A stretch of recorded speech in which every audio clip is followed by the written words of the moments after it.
Sir generally लोग बोलते हैं कि कैल्शियम नहीं खाते इसलिए हड्डी कमज़ोर रहती है, तो क्या यही कारण होता है कि नहीं ये गलत है, ऐसा नहीं कि कैल्शियम एक पार्ट है? अभी जो हमारे पास एवरेज एज जो है पेशेंट की है 55 से 60 साल के बीच में होती है, जो तो हम मिडिल कंपार्टमेंट कहते हैं। मिडिल कंपार्टमेंट में आर्थराइटिस अर्ली स्टेज में और सबसे ज़्यादा होती है। हिप रिप्लेसमेंट जो होता है अलग अलग टेक्निक से होता है, अलग अलग अप्रोच से होता है, अलग अलग टाइप के इम्प्लांट्स होते हैं। देखिए, डिपेंड करता है कि आपका स्पोर्ट्स एक्टिविटी किस टाइप का है, इन हाउस है या फिर ग्राउंड में खेलेंगे।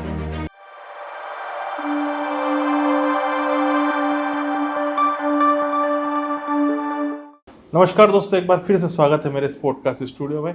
आज हम बात करेंगे कुछ स्वास्थ्य से जुड़ी आपके बारे में। कुछ ऐसे प्रश्न होंगे जिनका आपको जानना बहुत ज़रूरी है, क्योंकि जैसे जैसे उम्र बढ़ती है हमारे शरीर के कई सारे अंगों में परिवर्तन आता है, और अगर ये जानकारी आपको नहीं हुई तो शायद हमें कहीं ना कहीं कुछ खामियाजा भी भुगतना पड़ता है। वैसे तो हमारे शरीर में कई सारे ऑर्गन हैं, लेकिन उसमें सबसे बड़ा महत्वपूर्ण अगर कोई चीज़ होती है तो इन सभी ऑर्गन और पूरी बॉडी को मैनेज करने वाला स्ट्रक्चर, यानी कि वो हड्डी का ढांचा जो आपके 24 घंटे हर काम को कराने के लिए, आपके बॉडी के हर मूवमेंट के लिए आपको कहीं ना कहीं सपोर्ट देता है, कहीं ना कहीं स्ट्रेंथ देता है, कहीं ना कहीं ताकत देता है, तो कहीं ना कहीं मजबूती देता है। और इसमें अगर कुछ भी गड़बड़ हो जाए या खिरने लग जाए तो फिर चालू होती है मुसीबतों की सही प्रॉब्लम। तो आज हमारे बीच में मैं स्वागत करता हूं डॉक्टर संजय रावत सर का, जो कि पेशे से ऑर्थोपेडिक सर्जन है। नमस्ते सर। नमस्कार सर, सबसे पहले तो हम दर्शकों को आपके माध्यम से यही बताना चाहते हैं कि घुटनों को अगर स्वस्थ रखना है, जनरली बॉडी को स्वस्थ करने की बातें सभी करते हैं, मोटापा कम करने की बातें सभी करते हैं, लेकिन घुटनों को अगर स्वस्थ रखना है तो क्या करना चाहिए एक व्यक्ति को? देखिए, जो स्केलेटल सिस्टम है हमारा, वो बहुत इम्पोर्टेंट हमारी बॉडी का पार्ट है और उसको स्वस्थ रखना हम सबकी जिम्मेदारी है। अगर हमारा शरीर अच्छा है, ओवरऑल बॉडी अच्छी है, तो नो डाउट आपकी हड्डियाँ और जोड़ सब कुछ मजबूत रहता है। लेकिन उसके लिए भी आपको जॉइंट को हेल्दी रखने के लिए आपको प्रॉपर कसरत है, बैलेंस डाइट है, वेट कंट्रोल है, और जो हेल्दी डाइट है जिसमें आपका ड्राई फ्रूट्स आता है, वेजिटेबल्स में अगर देखा जाए ग्रीन वेजिटेबल्स है, ऑयली ज़्यादा खाना नहीं होता है, और बहुत सारी ऐसी चीज़ें हैं जिसे आपका उठना बैठना ज़मीन पे है तो उसको थोड़ा कम करना है। ये बहुत सारी चीज़ें हैं जो हमको अवॉइड करना चाहिए। आज की तारीख में अगर देखा जाए कि एक स्वस्थ व्यक्ति का घुटना कितने वर्ष की उम्रों के बाद जनरली, क्योंकि आप तो कई सारे पेशेंट देखते होंगे, तो आज की तारीख में कितने साल की एज पर लोगों को ज़्यादातर घुटनों की प्रॉब्लम आपके सामने पेशेंट जैसे आ रहे हैं? अगर एज रिलेटेड हम बात करते हैं, आर्थराइटिस या फिर घुटने की समस्या है, तो उसमें अभी जो हमारे पास एवरेज एज जो है पेशेंट की है 55 से 60 साल के बीच में होती है, जो 10 साल पहले 60 से 65 साल की उम्र में होता था। इसके पीछे का रीज़न ये है कि हमारी सीडेंटरी लाइफस्टाइल है, चलना फिरना कम हो गया है, व्यायाम कम हो गया है, हम जंक फूड की तरफ बढ़ रहे हैं, है ना। ये lifestyle modification, lack of exercises, physical activities है, उसकी वजह से आपकी मांसपेशी कमज़ोर होने से आपके घुटने और इन सब चीज़ों में घुटने की समस्या बढ़ती है। ओके, हाँ, वही इस हिसाब से तो आदमी की एक्सपायरी डेट भी पहले से यस यस यस। ओके, अभी आपने एक शब्द लिया अर्थराइटिस। ये अर्थराइटिस सुना है हम लोगों ने, गठिया होता है, इसमें दर्द होता है, लेकिन आप हमारे दर्शकों को ये बताइए कि प्रैक्टिकली हड्डी में ऐसी क्या प्रॉब्लम होती है कि गठिए की शिकायत होती है? देखिए, आर्थराइटिस अलग अलग टाइप की होती है। जैसे बच्चों की आर्थराइटिस अलग होती है, अगर पूरे शरीर आपके इन्वॉल्व है, मल्टीपल जॉइंट है, तो उसमें जिसको हम गठिया रोग कहते हैं। और अगर पर्टिकुलर आपके एक जॉइंट में अगर आर्थराइटिस है, तो पर्टिकुलर जैसे घुटने में आपको आर्थराइटिस हुई है तो उसको ऑस्टियोआर्थराइटिस ऑफ नी जॉइंट कहते हैं। ठीक है, अगर यही समस्या अगर कूल्हे में होती तो एवैस्कुलर नेक्रोसिस कहते हैं। अलग अलग टाइप की आर्थराइटिस होती है। जैसे गठिया रोग की हम बात करते हैं, गठिया रोग में क्या होता है, गठिया रोग के मुख्य कारण क्या हो सकते हैं? एक तो हेरिडिटरी हो सकता है, ठीक है, हेरिडिटरी जनरली हेरिडिटरी होता है। और जो घुटने की जो आर्थराइटिस है, तो गठिया रोग में क्या होता है, जनरली मल्टीपल जॉइंट इन्वॉल्व होते हैं और उसके रीजन क्या होता है, यूरिक एसिड बड़ा हो सकता है, आपके रूमेटॉइड फैक्टर जो हम इसकी जांच कैसे करते हैं, इसमें कुछ दो चीज़ें होती हैं जिससे हम इसको गठिया रोग को डायग्नोस करते हैं। जैसे हम अगर पेशेंट हमारे पास क्लिनिक पे आता है तो उसकी कुछ खून की जांचें होती है, जैसे रूमेटॉइड फैक्टर होता है या फिर एक बड़ी जांच होती है NTCCP होती है। इसमें दो टाइप के गठिया होते हैं, एक सीरो पॉजिटिव होता है और एक सीरो नेगेटिव होता है। सीरो पॉजिटिव का जो रिजल्ट है वो हमको रिपोर्ट में दिखता है कि ये पॉजिटिव है, जिसके हिसाब से जो भी गठिया की जो ट्रीटमेंट है वो हम स्टार्ट करके जो भी लाइफस्टाइल मॉडिफिकेशन है, कुछ दवाइयाँ हैं, एक्सरसाइज है, डाइट है, ये सब चीज़ हम पेशेंट को एडवाइस करते हैं, जिसके अकॉर्डिंगली पेशेंट को लंबे समय तक घुटनों की समस्या से हम बच सकते हैं। तो सर देखिए, दर्द तो दर्द होता है। जैसे मान लीजिए किसी को भी किसी जॉइंट में दर्द हो रहा है, वो दर्द है। अब दर्द नॉर्मली हुआ है या अर्थराइटिस वाला है या किसी और कारण से है, या कैसे एक पेशेंट को ये चीज़ समझना चाहिए कि मुझे किस चीज़ को सीवियर लेना है या किस चीज़ को देखिए आपको किलर किस बात पे आपको सीवियरली लेना है और कब आपको डॉक्टर के पास कंसल्ट करना है। जैसे अभी लाइफस्टाइल हमारा ऐसा हो गया है कि सुबह से शाम तक दर्द हो रहा है, हमको काम कर रहे हैं हम, दर्द घुटनों में दर्द हो रहा है, शरीर में दर्द हो रहा है। जनरलाइज्ड बॉडी पेन है तो वो 2-3 दिन में ठीक हो जाता है, सिंपल मेडिसिन लेने से ठीक हो सकता है। लेकिन अगर गठिया की समस्या है या फिर आपको गठिया की समस्या है या कोई और भी जॉइंट की प्रॉब्लम है जो स्टार्टिंग फेज में है, तो वो जनरली आपका 4-5 दिन में या फिर मतलब 8-10 दिन में ठीक नहीं होती है। उसके लिए आपको डॉक्टर के पास कंसल्ट करना पड़ेगा और कंसल्ट करने के बाद डॉक्टर आपके जो भी रिक्वायर्ड है ट्रीटमेंट है, जैसे टेस्ट हुए, कुछ रूमेटॉइड फैक्टर हुए, खून की जांचें हो गई, एक्सरे हो गया, clinical examination is again important thing to diagnose the rheumatoid arthritis. तो ये सारी कंबाइंड डिसीजन होने के बाद हम डिसाइड करते हैं कि पेशेंट को क्या बीमारी है और उसको क्या ट्रीटमेंट है। ओके सर, जनरली एक आर्थोपेडिक सर्जन का मेजर फोकस 3 चीज़ों पे होता है, हिप, नी और शोल्डर।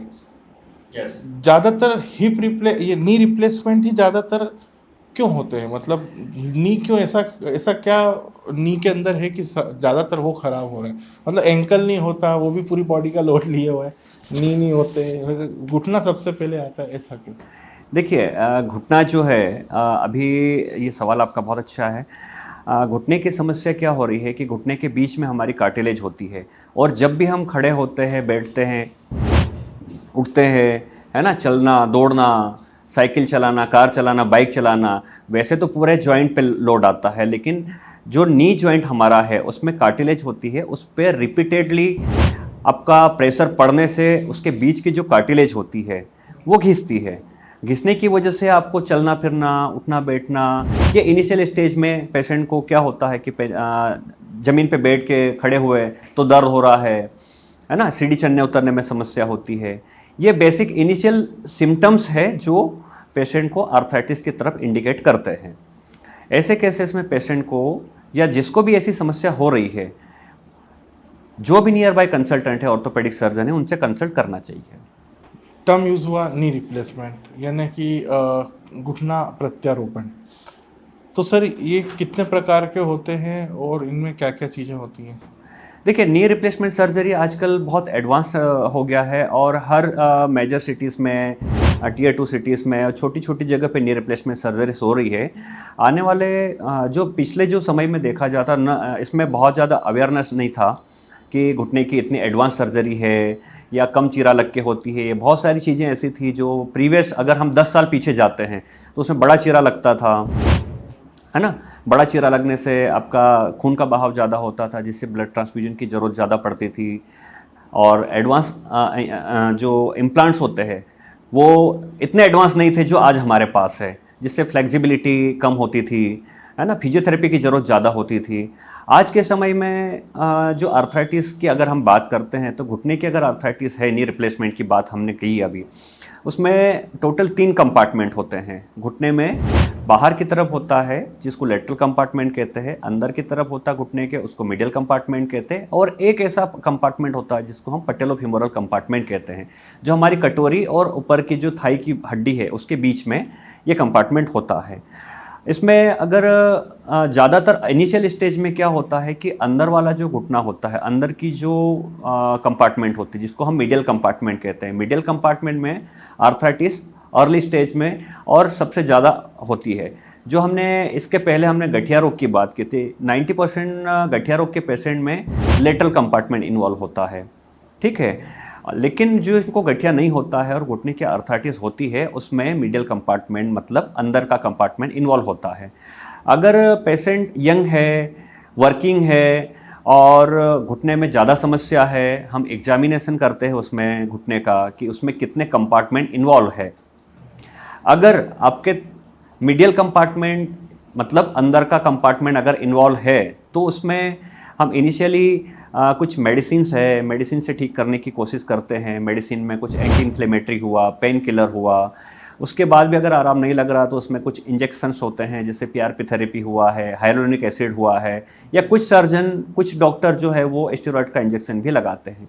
इन सब को करने के बाद भी अगर पेन परसिस्टेंट है, इंस्टेड ऑफ टेकिंग मेडिसिन अगर आपका पेन परसिस्टेंट है तो फिर हम ऐसे पर्सन या पेशेंट को आधा घुटना बदलने की सलाह देते हैं।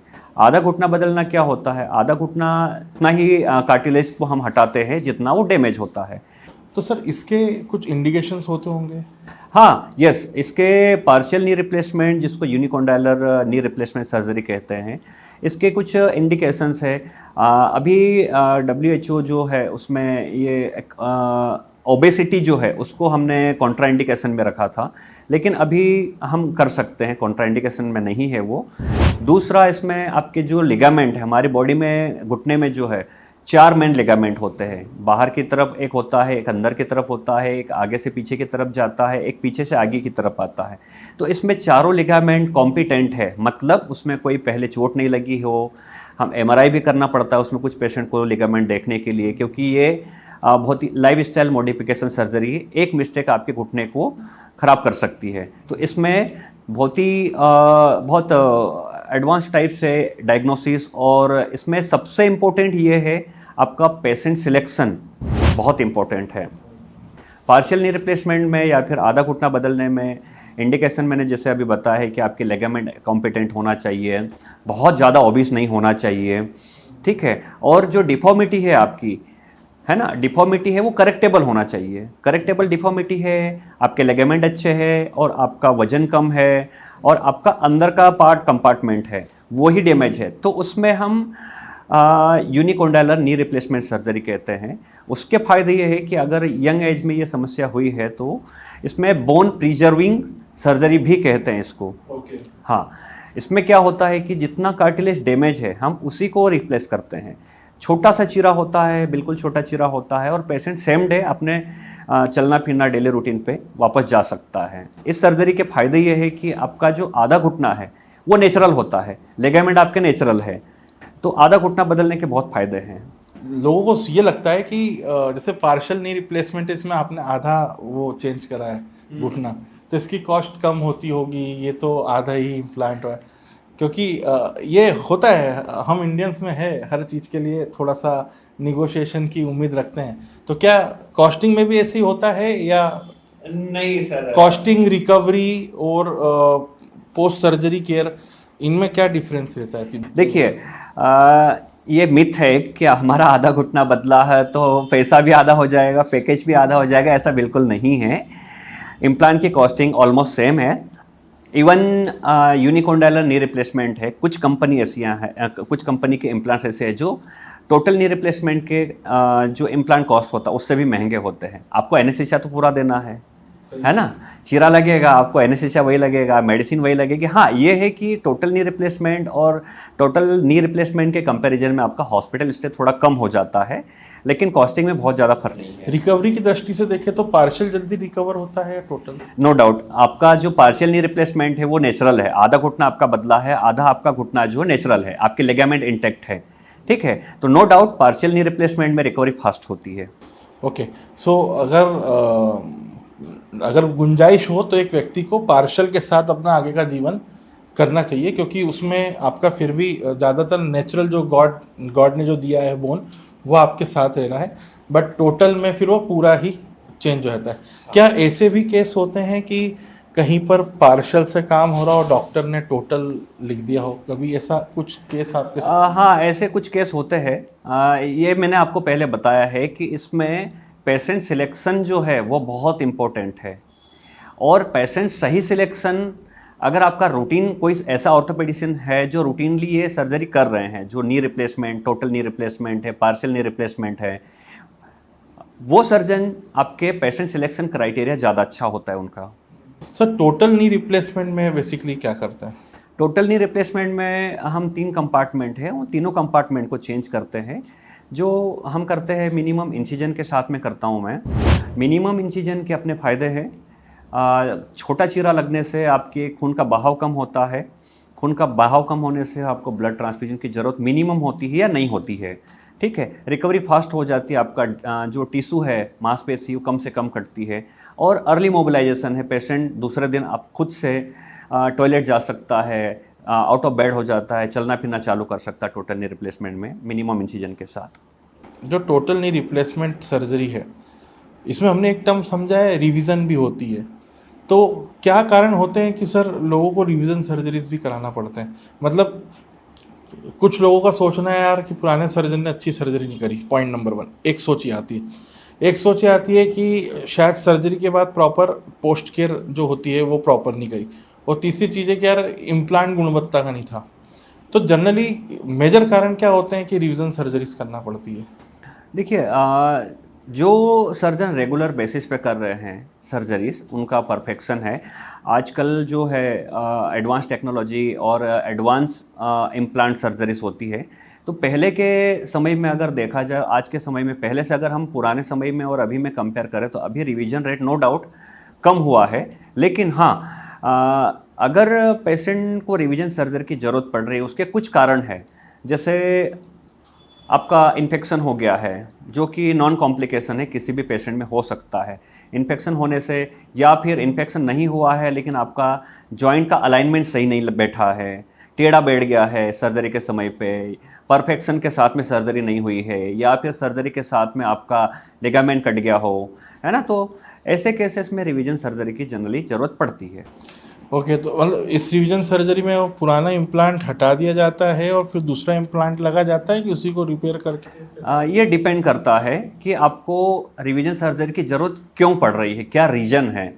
अगर आपका इन्फेक्शन वाला पार्ट है और पेशेंट हमारे पास अगर आता है कि डॉक्टर हमारे घुटने में दर्द हो रहा है, सूजन हो गई बहुत ज़्यादा, है ना, सूजन उतर नहीं रही है, बुखार भी आ रहा है, घुटना नहीं मुड़ रहा है, तो ऐसे केसेस में पेशेंट को हम इन्वेस्टिगेट करते हैं कि इन्फेक्शन है या नहीं है। अगर इन्फेक्शन होता है तो तुरंत उसको निकाल के हम साफ़ सफाई करते हैं, और साफ़ सफाई करने के साथ में कुछ को उसका जांच भेजते हैं, टिश्यू का जांच भेजते हैं, और जो जांच होती है उसके जो जांच आती है 5 से 6 दिन में आती है, जो जांच आती है उसके अकॉर्डिंगली फिर हम उसको ट्रीटमेंट करते हैं। एक परसेंटेज हम ये जानना चाह रहे हैं कि सर आप जितने पेशेंट आज की तारीख में आप देखते हैं, ज़्यादातर जिनको अर्थराइटिस है उन्हीं को नी रिप्लेसमेंट करना पड़ता है? अगर किसी को इन्फेक्शन नहीं है और आपका इम्प्लांट ढीला पड़ गया या फिर टेढ़ा है, तो उसको पूरा निकालना पड़ता है। या फिर आपका इन्फेक्शन बहुत ज़्यादा है घुटने में, तो पूरा निकाल के उसमें स्टेज 2 होता है सर्जरी जिसको कहते हैं हम। पहले हम उसमें सीमेंट स्पेसर लगाते हैं। सीमेंट स्पेसर के साथ में फिर हम उसको पेशेंट को 4 से 6 हफ्ते तक एंटीबायोटिक देते हैं, जो भी आपकी सेंसिटिव ड्रग है as per your culture report, वो 6 हफ्ते तक हम इंजेक्शन देते हैं, दवाई देते हैं, और उसके बाद हम उसको फाइनल रिवीजन सर्जरी करते हैं। अगर आपका घुटने में इन्फेक्शन के बिना, जिसमें इन्फेक्शन के बिना अगर आपकी सर्जरी फेल हुई है, तो उसमें हम प्राइमरी स्टेज में ही वो निकाल के पूरा रिवाइज करते हैं। ओके, अब सर एक प्रश्न और आता है कि एक कारण तो है कि जॉइंट्स में अर्थराइटिस हो गया, से घुटने में अर्थराइटिस हो गया तो शायद इम्प्लांट की ज़रूरत लगेगी। और भी कोई कारण होते हैं नी रिप्लेसमेंट कोई सर्जन या कोई डॉक्टर किसी व्यक्ति को सजेस्ट करे या अर्थराइटिस इज द ओनली, और ज़्यादातर परसेंटेज किसका है, अर्थराइटिस वाले पेशेंट का या किसी और कारण वालों का? देखिए परसेंटेज वाइज देखा जाए तो आजकल हम डेली रूटीन बेसिस पे ये सर्जरी करते नहीं, रिप्लेसमेंट सर्जरी। अर्थराइटिस का परसेंटेज नो डाउट ज़्यादा है। इसमें अर्थराइटिस में अगर रीजन देखते हैं हम कि क्या रीजन से आपका घुटना बदलने की ज़रूरत पड़ सकती है, एक तो एज रिलेटेड डिजेनरेटिव चेंजेस है जो मैंने बताया है, फीमेल में ज़्यादा होता है, अर्ली स्टेज में होता है, और मेल में लेटर स्टेज में होता है, राइट। दूसरा जो है, अगर आपको बचपन में या फिर कहीं आपको घुटने के आसपास में चोट लगी हो जिससे आपकी सर्जरी की ज़रूरत पड़ी हो, है ना, जैसे आपकी लेगामेंट की सर्जरी हो गई है, लेगामेंट की सर्जरी होने से या फिर कोई आपके फ्रैक्चर हो गया है, फ्रैक्चर फिक्सेशन हुआ है, उसके अकॉर्डिंग आपका आर्थराइटिस डेवलप होता। कोई भी ऐसी चोट जो घुटने के आसपास में सर्जिकल इंटरवेंशन हुआ हो, आपकी गद्दी फट गई हो या फिर आपके लिगामेंट टियर हो गए, ऐसे पेशेंट में आर्थराइटिस होने की संभावना जो कन्वेंशनल एज ग्रुप है उसके कंपैरिजन में आपको आर्थराइटिस जल्दी डेवलप हो जाती है। और आर्थराइटिस जल्दी डेवलप होगी, नो डाउट फिर आपका सर्जरी जो है वो अर्ली स्टेज में होगा। सर जनरली लोग बोलते हैं कि कैल्शियम नहीं खाते इसलिए हड्डी कमज़ोर रहती है, तो क्या यही कारण होता है कि नहीं, ये गलत है, ऐसा नहीं कि कैल्शियम एक पार्ट है? कैल्शियम इंपॉर्टेंट पार्ट है हमारी हड्डी का, नो डाउट आपकी बॉडी में सफिशिएंट होना चाहिए। तो अगर इसकी कमी रही तो भी हमको ये सारी प्रॉब्लम हो सकती है, लाइक अर्थराइटिस और विटामिन B12, D3 और कैल्शियम, ये तीनों जो चीज़ें हैं अब हमारी हड्डी के लिए इंपॉर्टेंट है। वैसे बहुत सारी और भी चीज़ें हैं, लेकिन मेन फैक्टर जो है विटामिन D3 और कैल्शियम, इसका आपकी बॉडी में सफिशिएंट होना जरूरी है। अगर इसकी डिफिशियंसी हुई तो आपको हो सकता है कि आर्थराइटिस जल्दी डेवलप हो जाए। What are the common factors जिसके कारण किसी को हिप रिप्लेसमेंट की ज़रूरत पड़ती है? और दूसरा इसी के साथ आप हमें ये भी बताइए सर कि हिप रिप्लेसमेंट की ज़्यादा ज़रूरत किस तरीके के पेशेंट्स को होती है, एज वालों को, स्पोर्ट्स पर्सन को, या कोई अलग कैटेगरी हो? अभी हमने नी के बारे में बात की है जो कि एज रिलेटेड डिजेनरेटिव चेंजेस होते हैं, ठीक है, लेकिन हिप में ऐसा नहीं है। हिप के गोला खराब होना, हिप क्या है, हिप जॉइंट क्या होता है? हिप जॉइंट एक बॉल एंड सॉकेट जॉइंट है जो हमारे थाई की हड्डी और कुल्हे की हड्डी के बीच में बॉल एंड सॉकेट जॉइंट होता है, जिसमें हमारी बॉल एक सॉकेट में चलती है, ठीक है। उसमें कार्टिलेज होती है, दोनों में जो जॉइंट होता है उस पर कार्टिलेज होती है। थाई की बोन में भी जो गोला होता है उसमें कार्टिलेज होती है। जो कमर की हड्डी जिसको पेल्विस बोन कहते हैं, एसिटाबुलम कहते हैं, उसमें भी कार्टिलेज होती है। उसके आसपास बहुत सारी मांसपेशी होती है, कैप्सूल होता है ना। तो इसमें आर्थराइटिस जैसा नी में जो एज रिलेटेड चेंजेस है वैसे होने की संभावना बहुत कम होती है। जो मेन कारण है जिसमें अपना कूला खराब होता है, कोई हेरिडिटरी बीमारी है, खून की बीमारी है, जैसे सिकल सेल हो गया, थैलेसीमिया हो गया है ना, तो उस बीमारी में या आपको कोई फ्रैक्चर हुआ है हिप में, पहले कोई सर्जरी हुई है, उसमें हो सकता है। अभी पोस्ट कोविड में अगर देखा जाए तो जिसको कोविड हुआ है और लंबे समय तक आपको स्टेरॉइड चले हैं, मतलब स्टेरॉइड इंड्यूस्ड एवियन जिसको कहते हैं हम, ठीक है, उसमें कम समय के लिए आपका स्टेरॉइड चला, कम समय के लिए हाई डोज स्टेरॉइड लगा है, जो कि अभी हमारे पास रूटीन बेसिस पे जो पेशेंट आते हैं कि सर हमारे कोविड हुआ था, उसके बाद हम 5-7 दिन तक वेंटिलेटर पर रहे और अभी सर हमें कुल्हे में दर्द हो गया है।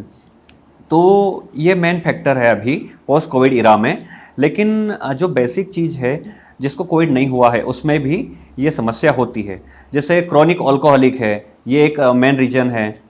अभी स्टेरॉइड जो है यंगस्टर है जिनमें बॉडी बिल्डिंग का जो एक जुनून, जुनून कह सकते हैं, बॉडी बिल्डिंग का जुनून, अलग अलग टाइप के पाउडर्स होते हैं जिसमें हो सकता है कि कुछ आपका स्टेरॉइड हो, है ना। तो लंबे समय तक लेने से, कम डोज अगर आप लंबे समय तक लेते हैं तो उसमें भी एवियन होने की संभावना होती है, ठीक है।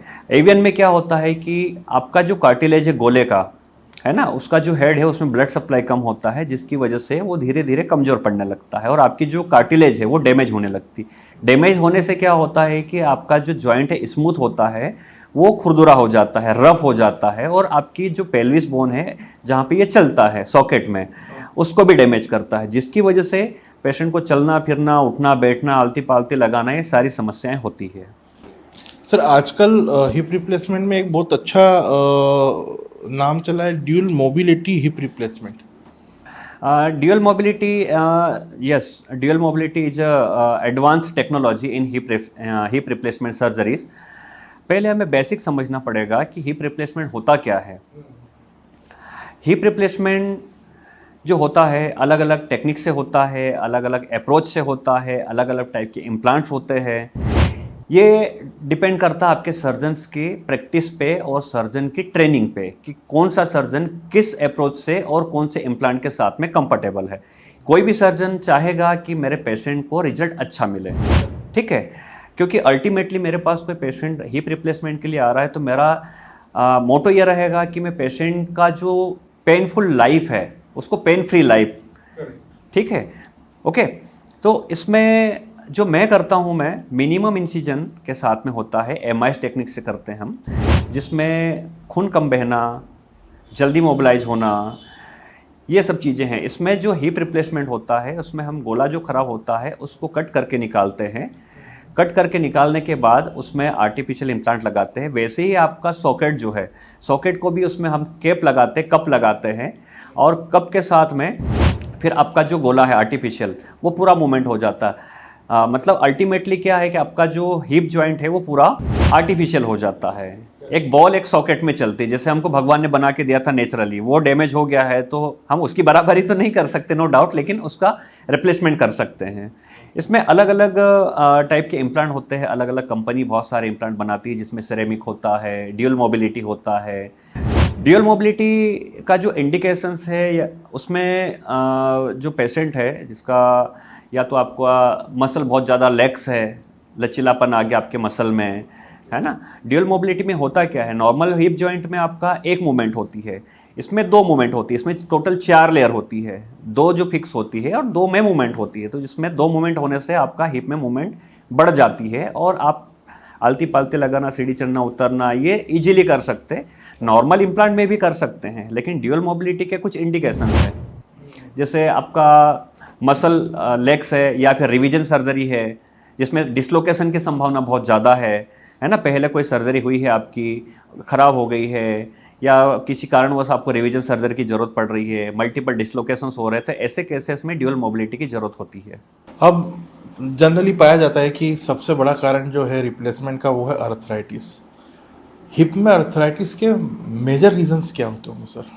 हिप आर्थराइटिस में पोस्ट कोविड अगर कोई इसमें स्टेरॉइड इंड्यूस्ड हो गया है, आपका क्रोनिक अल्कोहलिक हो गया है, पोस्ट ट्रॉमेटिक हो गया है, ये मेन रीज़न है। या कोई हेरिडिटरी डिसीज़ है जैसे सिकल सेल हुआ, थैलेसीमिया हुआ, ऐसे केसेस में हिप रिप्लेसमेंट सर्जरी की ज़रूरत जनरली पड़ती है। अब मान लीजिए कोई पेशेंट है, उसे हिप में दर्द हो रहा है और कहीं ना कहीं उसको पता है कि अगर वो अभी इनिशियल स्टेज पे, तो क्या कुछ सावधानियां हैं जिससे वो अपनी इम्प्लांट की सर्जरी के टाइम को थोड़ा डिले कर सकता है? हर आर्थराइटिस का ट्रीटमेंट रिप्लेसमेंट नहीं होता है। अगर पेशेंट हमारे पास अर्ली स्टेज में अगर आता है तो उसको डायग्नोस करके मेडिसिन से, फिजियोथेरेपी से, लाइफस्टाइल मॉडिफिकेशन से हम कोशिश करते हैं कि पेशेंट को हिप रिप्लेसमेंट की ज़रूरत ना पड़े या लेटर स्टेज में पड़े। ओके, अभी आपने बड़ा एक आपने टर्म यूज़ करा फिजियोथेरेपी, और जनरली हर जगह जहाँ पे भी हम कहीं आर्थोपेडिक के जाते हैं तो एक फिजियोथेरेपिस्ट डॉक्टर वहाँ पे अवेलेबल होता है। एक चीज़ ये लोगों के दिमाग में बिल्कुल होगी कि ये फिजियोथेरेपिस्ट ऑर्थोपेडिक के साथ होता क्यों, ये फिजियोथेरेपी का रोल क्या है? सर इस पे आप जरूर प्रकाश डालें, क्योंकि ये एक ऐसा क्वेश्चन है जो लोगों के मन में उठता होगा, लेकिन लोग सोचते हैं कि हाँ यार, शादी में लिफाफे के अंदर ही पैसे दिए जाते हैं, इसलिए ऑर्थोपेडिक के साथ देखिए, फिजियोथेरेपी का हमारे ऑर्थोपेडिक में बहुत बड़ा रोल है। हमारी हड्डियाँ क्या है, हड्डियाँ अपनी जगह पे हैं, उसको चलाता कौन है? मसल है, टेंडन है, लिगामेंट्स है ना। अगर किसी भी चीज़ की अगर ज़रूरत, मतलब किसी भी जॉइंट में अगर पेन है, ठीक है, तो हम कोशिश करते हैं कि उस जॉइंट का जो लोड है वो ऑफलोडिंग हो जाए। मसल स्ट्रेंथ अगर कम है, मसल पूरा पावर जो है मसल के ऊपर है, और मसल अगर वीक हो गई तो जॉइंट पे प्रेशर आएगा, जॉइंट पे प्रेशर आने से आपका जॉइंट में पेन होगा। तो हम कोशिश ये करते हैं कि आसपास के, अगर आपके हिप में अगर पेन है तो हिप के आसपास की मांसपेशी को हम मजबूत करने के लिए फिजियोथेरेपी करते हैं। एडवांस मॉडलिटीज़ के साथ में बहुत अच्छी फिजियोथेरेपीज होती है, और जिससे काफ़ी पेशेंट जो है उनको सर्जरी की ज़रूरत नहीं पड़ती है या फिर लेटर स्टेज में पड़ती है। अब जब हम अर्थराइटिस पे इतनी बात कर ही रहे हैं तो सर जनरली हमने दो तरीके के अर्थराइटिस के नाम सुने हैं, एक ऑस्टियो अर्थराइटिस और एक रेमिटेड अर्थराइटिस। इन दोनों में सर बेसिकली अंतर क्या होता है? मतलब रिमेटॉइड आर्थराइटिस में मल्टीपल जॉइंट इन्वॉल्व होते हैं, हेरिडिटरी हो सकता है, और घुटने का जो आर्थराइटिस है वो आपका पर्टिकुलर मतलब एक घुटने में भी हो सकता है या फिर दो घुटने में भी हो सकता है। एज रिलेटेड चेंजेस होते हैं, ज़्यादातर जो घुटने की आर्थराइटिस होती है वो पोस्ट ट्रॉमेटिक होता है या फिर एज रिलेटेड चेंजेस होते हैं। एवास्कुलर नेक्रोसिस एक टर्म हमने अभी कुछ दिनों पहले न्यूज़पेपर में भी सुना था, जिसे हम एवीएम बोलते हैं। ये एवीएन ये क्या होता है और ये किस तरीके से हमारे जॉइंट्स को इम्पैक्ट डालता है? इवन हमारे जो जॉइंट है, हिप जॉइंट है, जिसको हम बॉल एंड सॉकेट जॉइंट कहते हैं, उसमें जो कार्टिलेज होती है उसके डैमेज होना, जिसके क्या रीजन हो सकते हैं। एक तो क्रॉनिक अल्कोहलिक हो गया है, पोस्ट कोविड हो गया है, आपका स्टेरॉयड इंड्यूस्ड हो गया है, पोस्ट ट्रॉमेटिक हो गया है, या फिर आपकी कोई प्रीवियस सर्जरी हुई है। ऐसे केसेस में जो कूल्हे का जो बॉल होता है वो घिसना चालू होता है, धीरे धीरे करके वो घिसना बढ़ता है। ये इरिवर्सिबल है, एक बार घिसना चालू होता है तो उसमें फिर बहुत मुश्किल है कि वो पूरी तरह से रिकवर हो जाए। हाँ, कुछ मेडिसिन है, अगर अर्ली स्टेज में अगर डायग्नोसिस होता है एवियन हमें, जिसमें हमें क्लिनिकली देखना होता है, क्लिनिकली कुछ टेस्ट होते हैं वो करते हैं हम, रेडियोलॉजिकली अगर देखा जाए तो एक्सरे करते हैं, एमआरआई करते हैं, और स्टेजिंग के हिसाब से उसका ट्रीटमेंट होता है। अर्ली स्टेज में अगर पेशेंट हमारे पास आता है और उसको बहुत ज़्यादा अगर क्लिनिकली सिम्टम्स नहीं है तो उसको हम मेडिसिन देते हैं। मेडिसिन और कुछ फिजिकल लाइफ स्टाइल फिजियोथेरेपी जैसे हुआ, या फिजियोथेरेपी हुआ, लाइफ स्टाइल मॉडिफिकेशन हुआ, वेट अगर कंट्रोल अगर ओवर वेट है तो वेट कंट्रोल के लिए कहते हैं, वेट रिडक्शन के लिए कहते हैं। ये सारी चीज़ें हम बताते हैं, और उसके बाद भी अगर इन सब चीज़ें करने के बाद भी अगर आपका पेन रिलीफ नहीं होता है या फिर आपका पेन बढ़ता है तो फिर हमें सर्जरी की ज़रूरत होती है, जिसको हम टोटल नी रिप्लेसमेंट से ठीक करते हैं। अभी तक आपने जो बताया अर्थराइटिस के बारे में, उसमें हमें ये समझ में आया है कि कुछ 3-4 बेसिक कारण, स्टीरॉइड, हेरिडिटी या फिर एल्कोहलिक हो गया।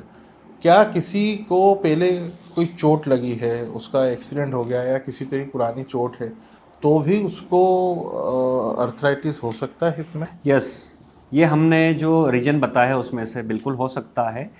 चोट लगने से आपके या फिर कोई आपकी सर्जरी हुई है कूल्हे के आसपास में, तो उसमें एवेस्कुलर नेक्रोसिस, जिसको आपने एवियन कहा है या हम एवियन कहते हैं, वो होने की संभावना होती है। हम आगे बढ़ते हैं। हिप अर्थराइटिस की शुरुआत कहाँ से होती है?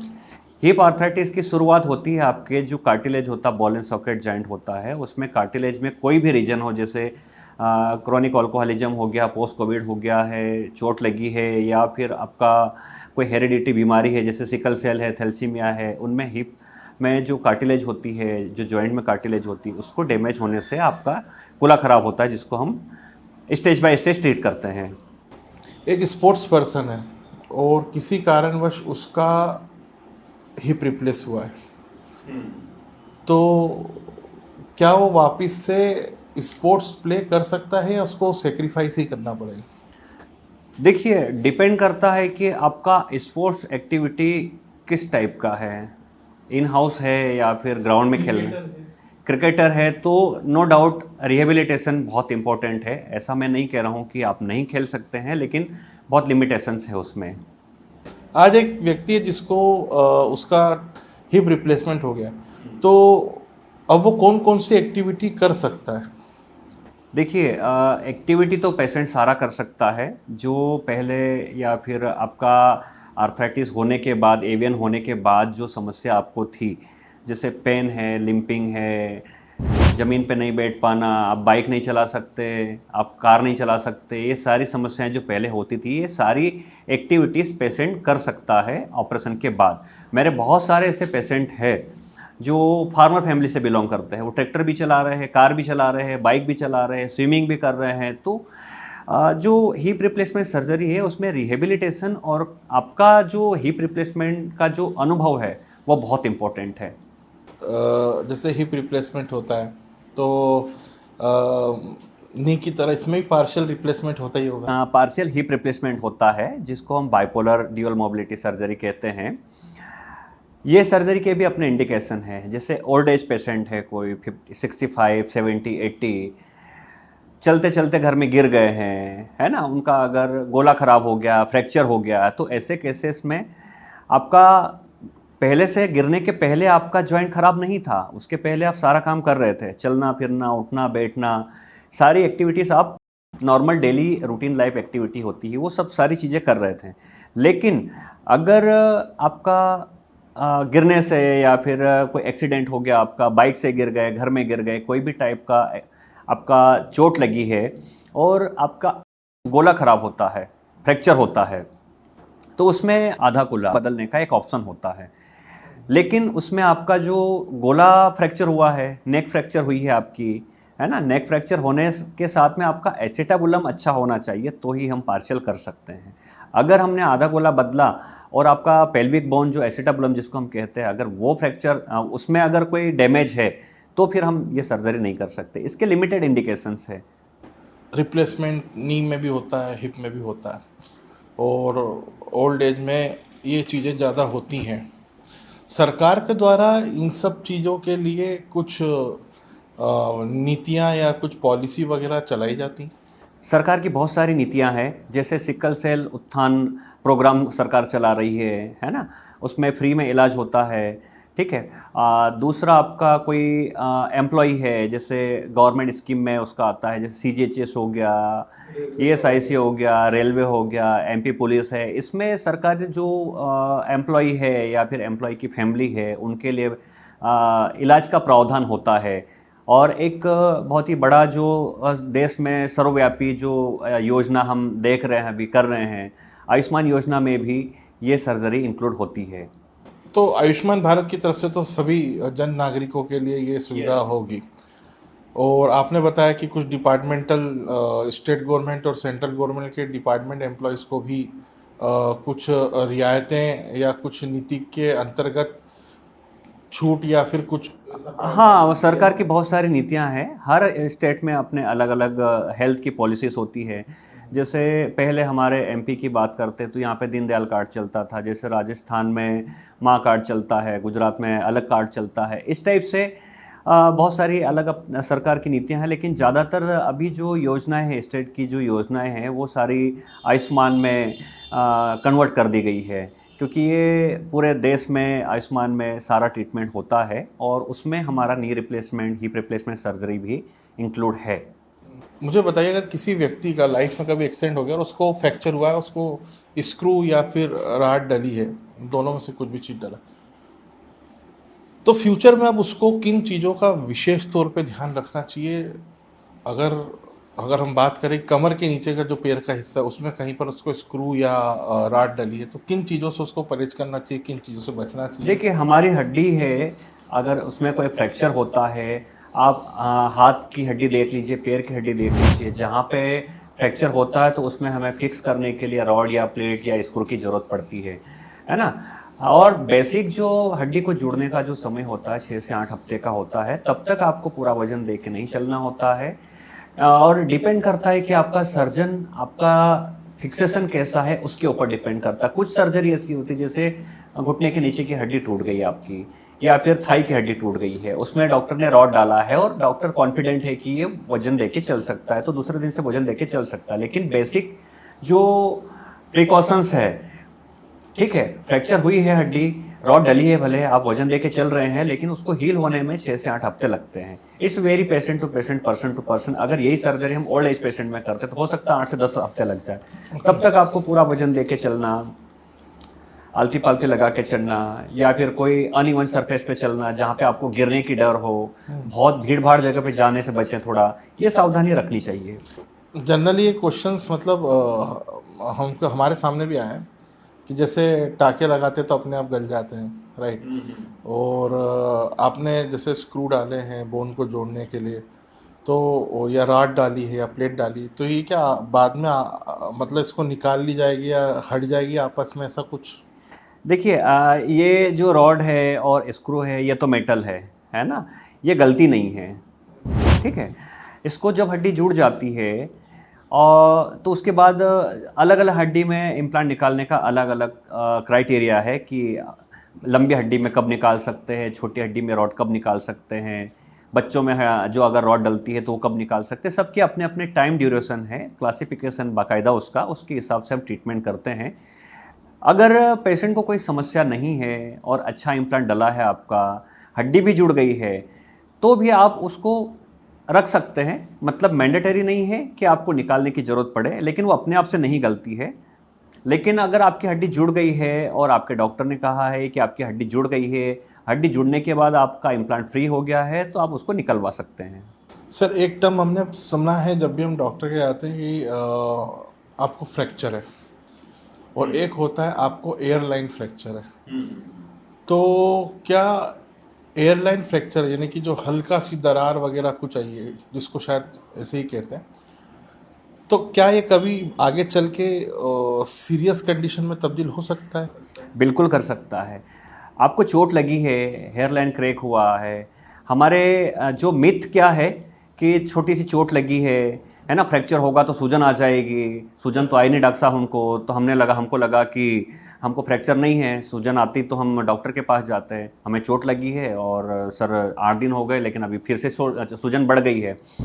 इसके पीछे रीज़न ये है कि उस बीच में पेशेंट जो होता है, छोटी सी चोट लगने के बाद हेयरलाइन क्रैक में बहुत सारे पेशेंट ऐसे आते हैं जो डॉक्टर साहब पहले तो दर्द कम था, लेकिन हमको हमारी चाची ने, ताऊ ने बताया था कि वो एक पहलवान है वहाँ पे मसल वालों, है ना, उन्होंने मसला और एक कट की आवाज़ आई।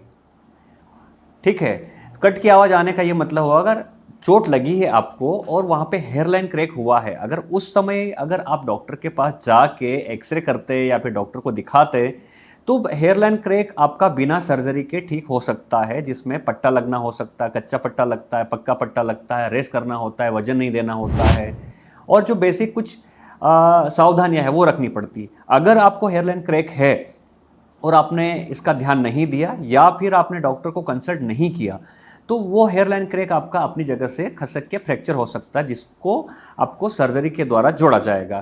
तो आप छोटी सी गलती की वजह से आप बड़ा जोखिम ले रहे हैं।